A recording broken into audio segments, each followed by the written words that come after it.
اس کا میں عمل دیکھوں کہ کون سا ایسا عمل ہے جس کی وجہ سے یہ جنت میں جانا. اور اللہ کے نبی صلی اللہ علیہ وسلم 3 مرتبہ ارشاد فرمایا تو فرماتے ہیں کہ 3 راتیں میں نے گزاری. رات کو میں اس تلاش کے اندر رہتا تھا کہ یہ کون سا عمل کرتا ہے, کوئی نوافل پڑھتا ہے, کوئی جو ہے قرآن کی تلاوت کرتا ہے, کیا کرتا ہے. فرماتے ہیں کہ میں نے 3 راتیں اس کے ہاتھ گزاری. رات کو کوئی میں نے اس کو دیکھا نہیں کوئی خاص عمل کرتا ہو, بس وہ بستر پر سوتا ہے, رات کو کبر پڑھتا ہے اور وہ اللہ کا ذکر اللہ پر کہتے ہیں. ہاں ایک بات اور میں نے دیکھی کہ اس سے خیر کے سوا کوئی اور بات میں نے نہیں سنی. 3 دن گزرنے کے بعد اب میں جو چاہتا تھا وہ تو مجھے حاصل نہ ہوا. اب میں واپس جانے لگا. میں نے اس سے کہا بھائی بات یہ ہے میری نہ تو والد سے کوئی لڑائی ہوئی ہے, نہ کوئی جھگڑا ہوا ہے, نہ کوئی ناراضگی ہے. میں تو وہ عمل آپ کا کو دیکھنا چاہتا تھا کہ آپ صلی اللہ علیہ وسلم نے 3 مرتبہ آپ کو یہ ارشاد فرمایا ہے آپ کے بارے میں, تو میں یہ چاہتا تھا کہ کوئی ایسا عمل مجھے مل جائے تاکہ میں اس عمل میں آپ کے نقشے قدم پر چلوں اور یہ بشارت مجھے بھی مل جائے.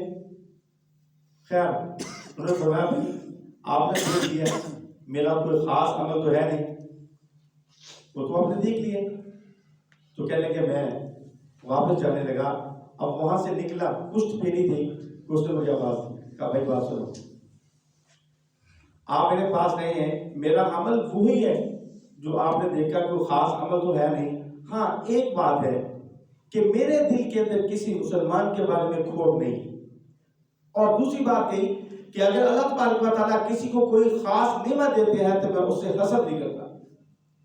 اب حضرت عبداللہ بن عمر رضی اللہ عنہ نے کہ بس یہی وہ بات ہے کہ جو سبب بنا ہے آپ کے لیے کہ اللہ تبارک و تعالیٰ کے نبی صلی اللہ علیہ وسلم نے آپ کو جو 3 مرتبہ یہ بشارت دی ہے کہ یہ جنتی آدمی ہے, بس یہی آپ کا عمل ہے, یہ ہم عمل نہیں کر سکتے. تو پتہ چلا کہ کسی مسلمان کے بارے میں دل میں کھوٹ رکھنے کی وجہ سے انسان جنت میں نہیں جائے گا. کھوٹ نہ رکھو, ویر نہ رکھو, بغض نہ رکھو, عداوت نہ رکھو. اور اس طرح حضرت ابو ہریرہ رضی اللہ عنہ فرماتے ہیں کہ نبی پاک صلی اللہ علیہ وسلم نے ارشاد فرمایا کہ حضرت موسیٰ علیہ السلام نے اللہ تبارک و تعالیٰ سے پوچھا, اللہ پاک آپ کے معزز بندے کون سے ہیں؟ آپ کے بندوں میں سے جو معزز عزت والے, اگر آج کی زبان میں اس کا معنی کیا جائے کہ اللہ آپ کے وی آئی پی بندے کون سے ہیں, تو اللہ تبارک و تعالیٰ نے ارشاد فرمایا میرے معزز عزت والے اور وی آئی پی بندے وہ ہیں جو بدلہ لینے کی طاقت رکھنے کے باوجود دوسروں کو معاف کرتے تھے. سبحان اللہ, اللہ کے نزدیک وہ عزت والے ہیں, معزز ہیں, وی آئی پی لوگ ہیں جو بدلہ لینے کی طاقت رکھنے کے باوجود دوسروں کو معاف کرتے ہیں. حضرت انس رضی اللہ عنہ فرماتے ہیں کہ اللہ کے نبی صلی اللہ علیہ وسلم نے فرمایا میدان حشر کے اندر بندہ جب حساب کے لیے کھڑا ہوگا تو وہاں ایک فرشتہ اعلان کرے گا کہ وہ بندہ جس کا اجر اللہ کے ذمہ ہے وہ کھڑا ہو جائے اور جنت میں چلے جائے. ورنہ ان کے اس اعلان سے کوئی بندہ کھڑا نہیں ہوگا. دوسری مرتبہ پھر اعلان ہوگا اور پھر حضرت جو اعلان کرنے والا جو ہے منادی ہے وہ اعلان کرے گا کہ جس کا اجر اللہ کے ذمہ ہے وہ بندے ہیں جو لوگوں کو معاف کرنے والے ہیں. فرمایا ایک بڑی جماعت اٹھے گی اور وہ لوگ جنت میں بغیر حساب کے داخل ہو گئے. تو کتنی بڑی خوشخبری ہے, معاف کرنے سے اللہ کے نزدیک معزز بندہ, معاف کرنے والے بغیر حساب کے جنت میں جا رہے ہیں. اور اسی طرح حضرت انس رضی اللہ تعالیٰ کی حدیث آپ کو سنا دوں کہ حضرت انس فرماتے ہیں قال علی کہ نبی پاک صلی اللہ علیہ وسلم نے مجھے فرمایا یا بنی, اے میرے بیٹے. یہ حضرت انس اپنا فخر بتا رہے ہیں کہ اللہ کے نبی نے مجھے بیٹا فرمایا. فرمایا یا بنی ان قدرت ان تصبح وتمسی وليس في قلبك وشر لاحد فافعل.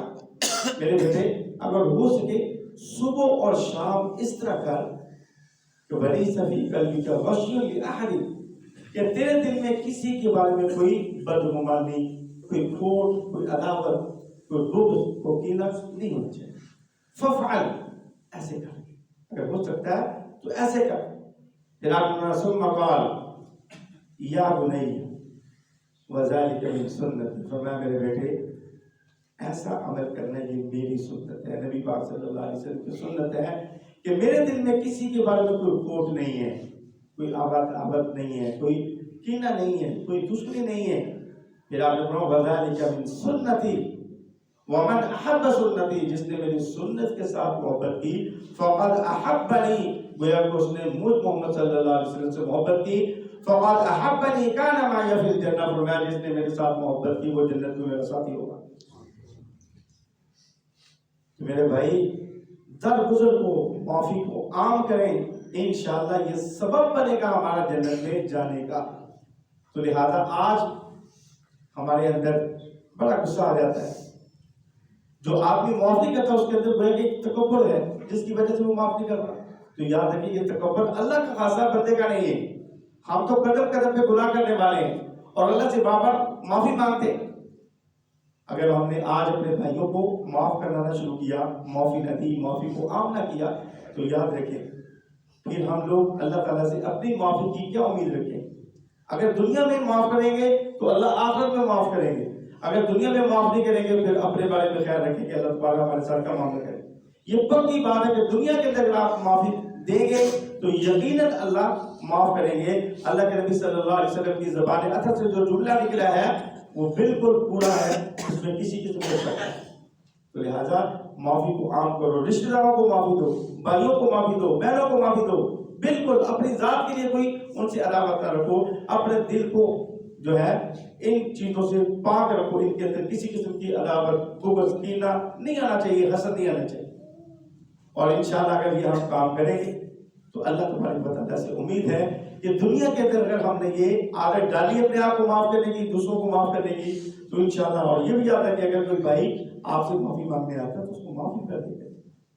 معاف کریں گے تو انشاءاللہ اگلے معاملات بھی ہمارے اللہ معاف کریں گے. اللہ پاک صلی اللہ علیہ وسلم آپ کو اس کام میں بھی